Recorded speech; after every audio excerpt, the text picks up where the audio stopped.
c'est parti, on va faire le test de la consommation. Avec une méthode inédite et originale, pas donc du jamais vu. Je vais afficher pendant tout le trajet actuel, depuis la recharge. Ce test conso, je le remettrai à 0 à chaque fois qu'on aura parcouru une portion de route ou d'autoroute différente pour voir les différentes consommations que l'on aura faites. Et bien sûr, à chaque fois, ça viendra se cumuler au trajet actuel et depuis la recharge. Comme ça, en fonction du trajet, on verra les différentes consommations, comme je viens de le dire. Donc, certainement très intéressant. Alors, un petit point à 30 minutes.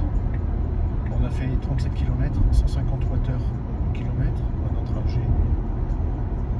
Voilà, jusqu'à présent, on retrouve les informations là. 38 km, 31 minutes, 151 Wh au kilomètre. Une petite pause rapide. J'ai effectué donc ces premiers 39 km. C'était des autoroutes ou des doubles voies, donc limitées de temps en temps à 90, de temps en temps 110, de temps en temps 130, mais majoritairement 90 et 110. Donc on voit que la consommation elle est de 150 Wh au kilomètre pour 39 km parcourus. Au niveau de depuis la recharge, tu as l'information du total donc de la consommation effectuée, alors que le trajet actuel t'indique la durée. Alors bien sûr, si tu veux avoir la consommation, tu fais la moyenne en watts au kilomètre, c'est-à-dire 150 que tu multiplies par 38, la distance totale, ce qui te fait la consommation en kilowattheure. Et ce que je fais, c'est que je charge chez moi juste avant de partir une dernière fois. Ça me permet de faire la correspondance entre le trajet actuel et depuis la recharge. Comme ça m'évite de faire des calculs et j'ai toutes les informations sur le même écran. Oui, dans cette vidéo aussi, regarde-la dans son entièreté parce que tu vas avoir des conseils et puis un coup de gueule aussi, tu vas m'entendre gueuler à un moment. Donc regarde la totalité, franchement c'est intéressant. Là, bientôt, je vais remettre le compteur à 0 parce que on va arriver dans une zone où on est limité à 90 pendant une vingtaine de kilomètres. Bon, voilà, donc là on arrive à la fin du trajet 90-110, on arrive un petit peu les éléments du trajet. Voilà, donc on fait 48 km, 7 kWh que l'on a consommé, donc ce qui fait 151 watts au kilomètre de moyenne.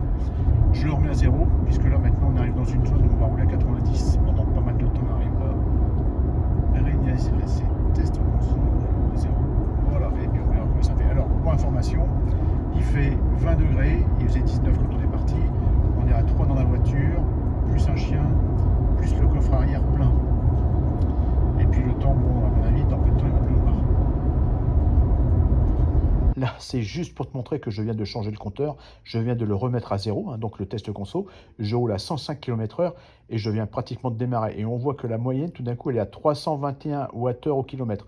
Bon, bien sûr, cette moyenne, elle va baisser avec le temps. Et on a terminé donc le trajet à 90 km/h de limitation et on a fait 11 km, on a consommé 1 kWh et on a fait une moyenne donc de 130 Wh au kilomètre, ce qui fait baisser la moyenne depuis la recharge qui est depuis le début, et ça fait 45 minutes que l'on roule.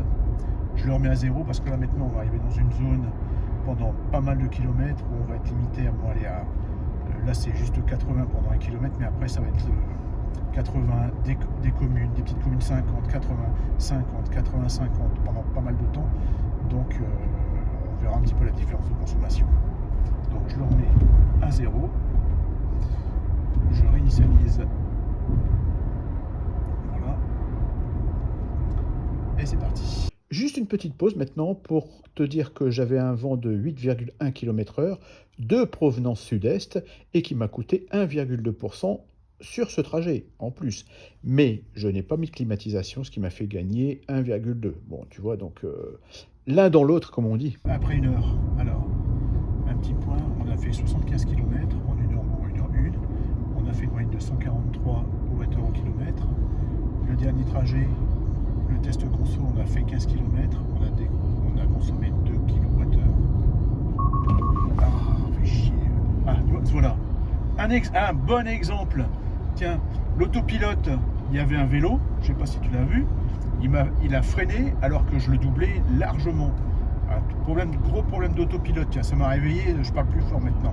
C'est parce qu'il y a quelqu'un qui dort derrière dans la voiture, je ne vais pas parler trop fort. Voilà, donc l'autopilote, toujours être hyper vigilant. Oui, alors quelques informations sur l'autopilote.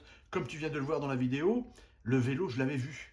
Maintenant, je pense que c'est la Tesla qui a dû m'alerter en se disant, parce que la Tesla, elle regarde, elle te regarde dans les yeux, et puis il s'est dit, oh là là, lui là qui conduit là, il est en train de bidouiller son écran et il n'a peut-être pas vu le vélo. Donc je vais l'alerter. Je pense que c'est ça. Maintenant, sur cette même route, à un moment dans un petit village, j'étais en autopilote dans un petit village, donc bon, est-ce qu'il faut se mettre en autopilote dans un petit village, tu vas me dire? Bah à mon avis, peut-être pas. J'arrive à un virage, il y avait un camion qui arrivait devant moi, et on avait vraiment l'impression que le camion allait me rentrer dedans, non. Mais non, parce qu'il y avait un virage. Et bien tout de suite, la Tesla, elle a pilé, pensant que le camion allait me foncer dessus. Donc je pense que... Et c'est pas fini, oui. Deux autres choses. Dans cette traversée de village, après la village, donc en campagne, il y a des moments, il y a des peupliers, des allées de peupliers avec de l'ombre, et de temps en temps, la Tesla ralentit à cause de l'ombre des peupliers sur la route. À tel point que, encore une fois, sur cette route, un jour, j'avais une moto qui m'a suivi pendant 20 km. Et ben, je n'ai pas osé mettre l'autopilote, parce que je me suis dit, si elle réagit, elle freine tout d'un coup. Le gars qui est derrière moi, parce que bon, il me collait plus ou moins, hein, il n'est pas très près, mais le mec, si par exemple, il fait pas gaffe, il regarde les oiseaux, enfin, il n'est pas vigilant, et ben, je peux provoquer un accident à cause de l'autopilote. Donc, il faut être hyper vigilant avec l'autopilote. Mais vraiment, vraiment, je t'assure, il faut faire gaffe, quoi. Et une chose que je ne te demande jamais, si tu es content de la vidéo, si tu pouvais ne pas... Bah, bien sûr, tu t'abonnes, hein, j'ai bien compris. Mais si tu pouvais ne pas hésiter à la partager sur tes réseaux sociaux, c'est vrai que je ne pense jamais à le demander, mais ça pourrait aider vachement ma chaîne, quoi. Donc, n'hésite pas à la partager sur tes réseaux sociaux si tu as des réseaux sociaux. Si tu n'en as pas, bah tant pis, hein, mais voilà. Merci. Donc là, je suis toujours en autopilote. Le test conso 16 km, 2 kWh et 127 de moyenne. Donc par rapport à tout à l'heure. Alors je ne sais pas si depuis la recharge ça a fait baisser la moyenne. Je pense que oui, un petit peu. On verra par la suite. Donc voilà, après 1 heure et 2 minutes. Ça y est, on a terminé la route à 80, 50, 70, 80. Donc on a fait le test 22 km, 2 kWh et 112 Wh/km de moyenne. Donc ce qui a fait quand même baisser la moyenne depuis le début à 138 Wh/km. Et là, donc je vais le remettre à 0, réanalyser le test conso. On va aller ici. Alors, réinitialise. Et là, on voit, là, à droite, le circuit automobile. Enfin, là, c'est des motomobiles. Le circuit de Croix-en-Ternois.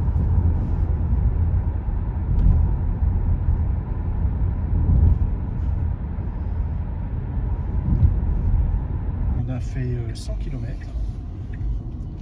On a terminé la zone, en fait, c'était une zone à 70, 50, 80 avec plein de bouchons. C'est pour ça qu'on a consommé que 91 Wh/km. On a fait une distance de 17 km et 2 kWh de consommé. Et là maintenant, je remets à 0 parce qu'on va rouler à 110 pendant, j'ai au moins 25 km. Donc, je le remets à 0. Tac. Voilà. Et c'est parti, mon kiki. Bon ben voilà, ça y est, maintenant on a terminé la route à double sens de circulation, limitée donc à 110 pendant 27 km. On a consommé au total 4 kWh et donc une moyenne de 135 Wh/km. Ce qui fait qu'on baisse encore la moyenne depuis le début, elle est à 133. On va accélérer un petit peu là. Voilà. Donc voilà, et on roule depuis 1h49. On a fait 127 km. 134, c'est la même chose. Là maintenant je vais le remettre à 0. Il reste des petites routes comme ça de campagne pour arriver jusqu'à la destination finale et on verra combien ça fait à la fin. Donc hop, réinitialiser, 0 et c'est parti. Le tout dernier parcours, tu vois que j'ai fait 11 km, un total de consommé de 1 kWh, une moyenne de 68 Wh/km. Bon, c'était la campagne, des petits bourgs, des petits villages, pas de stop, pas de feu, pas de rond-point, donc cool 50 ou 70, donc voilà, pas plus, mais régulier. Donc tu as la consommation très très basse, tu as l'ensemble des informations, 3 personnes, un chien, le coffre arrière plein, le frein plein également, la pression des pneus, à l'arrivée j'étais à 3,1 bar pour chaque pneu, pas de clim, tu as la température entre 19 et 21 degrés, tu vois qu'il y avait un petit peu de vent, que dire d'autre, on était tous passés aux toilettes avant, le lave-glace plein, les enjoliveurs, pas les enjoliveurs d'origine. Tu as toutes les infos là. Le trajet total 138 km pour 2h03 pour une moyenne de 129 Wh/km. Alors si tu fais 129 que multiplie 138 que divise 1000, tu vas arriver à non pas 18 kWh de consommer mais 17,8. Ce sont toujours des arrondis sur l'écran Tesla. Le retour, on a fait 148 km pour une durée de 2h06, 129 Wh/km. Entre l'aller et le retour, tu vois la différence, il n'y en a pas. en termes de durée, en termes de kilomètres, mais en termes de consommation, en ayant pris des routes différentes, parce qu'il y avait énormément de bouchons, et ben on arrive à la même consommation. Alors là, je te montre les résultats des mêmes trajets, que ce soit à l'aller ou au retour. Tu vois simplement qu'il y a des différences en termes de température. Et puis après, ça a été exactement les mêmes paramètres. Si ce n'est peut-être, mais je m'en souviens plus, qu'il y avait des périodes où on a eu un temps tout pourri avec des tempêtes, du vent, etc. Donc je pense que c'est à cette période-là où on a eu les consommations les plus élevées, en dehors des 7 degrés, où on voit que quand il fait froid, bah, la consommation, elle est quand même bien supérieure. La dernière petite astuce avant de nous quitter, bah oui, il faut se quitter un jour. L'odomètre. Quand tu reçois ta Tesla, tu as aucune information sur l'odomètre en dehors du nombre de kilomètres total parcourus depuis que tu as ta Tesla. Tu n'as ni les kilowattheures utilisés, donc consommés, ni la moyenne. Donc je te conseille de prendre ton trajet B, de le nommer, je sais pas, trajet total depuis le début, trajet total, et de ne plus y toucher. Comme ça, tu auras toutes ces informations-là. Parce que si tu ne le fais pas, eh ben comme moi, comme un couillon, ben, je l'ai remis à zéro sans faire attention une fois, et donc j'ai perdu ces informations. Bon, voilà, c'est juste un petit conseil. Je te remercie, à bientôt.